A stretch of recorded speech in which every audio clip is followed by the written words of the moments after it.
Eu já quero começar te falando quando você deve usar o for each. Quando usar. Isso aqui é o mesmo que dizer por que usar, tá? Eu só vou mencionar de leve isso aqui agora, porque eu acho importante a gente começar pelo porquê, ao invés de começar pelo como, que é a sintaxe do for each, ou o que, pelo que é o for each, você precisa saber por quê. Por que você deve usar determinado método na linguagem. Isso é mais importante, na minha opinião técnica, e deve vir antes de aprender o como. Então você deve usar o for each quando precisar executar efeito colateral para cada item de um array. Simples assim. Você deve usar o for each quando você precisar executar efeito colateral para cada item de um array. E agora eu vou te explicar o que é efeito colateral. Vou até apagar o código para você focar no que eu vou falar agora. O que é efeito colateral? Um efeito colateral. E se você pesquisar na doc em inglês, você vai ver o termo side effect. Não é side, é side. Então, um efeito colateral ou side effect é qualquer mudança de estado em uma aplicação que pode ser percebida do lado de fora da função, vou quebrar a linha aqui, e que não é um valor retornado pela função. Já vou te explicar isso aqui, segura. Eu já vou escrever aqui também alguns exemplos de side effects. Um exemplo de efeito colateral: modificar alguma variável ou propriedade de objeto que está do lado de fora da função. Então, se você tem uma função que está modificando alguma variável ou propriedade de objeto que está do lado de fora dessa função, isso é um efeito colateral. Outro efeito colateral: logar no console é um efeito colateral. Manipular DOM também é efeito colateral. Desencadear qualquer processo do lado de fora da função é um efeito colateral.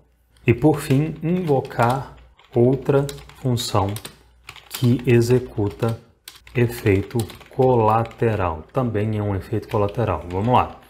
Vamos falar mais sobre isso aqui. O exemplo que eu dei no começo de vídeo de soma, por exemplo, é um exemplo de efeito colateral. Olha só, lembra? Array numbers, que recebe um array 1, 2, 3. 1, 2, 3. E aí eu quero executar um for each, porque eu quero percorrer cada item do array numbers para somar eles. Então, eu vou declarar um parâmetro number. E para acumular essa soma a cada execução dessa função, eu preciso ter aqui uma let, por exemplo, result, que pode iniciar em 0. E para cada execução dessa função do for each, eu quero que result receba o valor que ela já tem somado a number. Como o for each é um método síncrono, isso significa que se depois da execução dele eu exibir results no console, está aqui o resultado da soma de todos os números do array. Essa função está executando efeito colateral, porque ela está modificando uma variável que está do lado de fora dela. Ela está modificando a letResult. A cada execução dessa função, o valor de result está sendo modificado. Então esse é um exemplo clássico de que você deve usar o for each. Lembra? Você deve usar for each quando precisar executar efeito colateral para cada item de um array. E nem sempre esse efeito colateral vai ser exatamente para cada item de um array, tá? Se, por exemplo, em só uma das invocações, das execuções dessa função, ela modificasse o valor dessa variável, é efeito colateral do mesmo jeito. Efeito colateral é você, nesse exemplo, modificar alguma variável que está do lado de fora da função. Simples assim. Quando você perceber que no seu código você precisa executar efeito colateral, por exemplo, modificar alguma variável ou propriedade de objeto que está do lado de fora da função, e você quer fazer isso ao percorrer um array, você deve usar o for each. Isso não significa que fazer efeito colateral é a única forma de obter o resultado da soma desse array. Existem vários e vários outros métodos mais elegantes em que você pode obter esse resultado. Só que, como eu disse no início desse vídeo, esse vídeo é para quem está iniciando, já tem uma certa base do for. Eu acredito que se você está nesse estágio, o próximo passo, o próximo método que você deve conhecer é o for each. Depois que você entender bem o for each, aí você parte para outros métodos mais elegantes, como map, filter e reduce, que inclusive tem vídeo aqui no canal. Então isso aqui é um exemplo de efeito colateral. Outro fundamento que deve ficar muito claro para você na hora de usar o for each. Vou escrever aqui também para você sacar. For each não deve ser usado para retornar valor. Você nunca deve retornar valor aqui nessa função do for each, porque essa função nunca vai retornar um valor.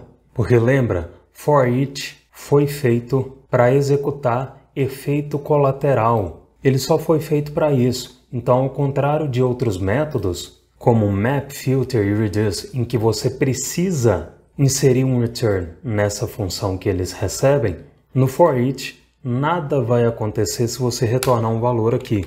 Se eu retornar 1, por exemplo, esse 1 vai para lugar nenhum, essa expressão não vai resultar nesse 1, você pode confirmar isso exibindo ela no console. Por quê? A função do for each nunca vai retornar valor. E toda função em JavaScript que não retorna valor, por baixo dos panos, retorna undefined. É por isso que undefined foi exibido aqui no console.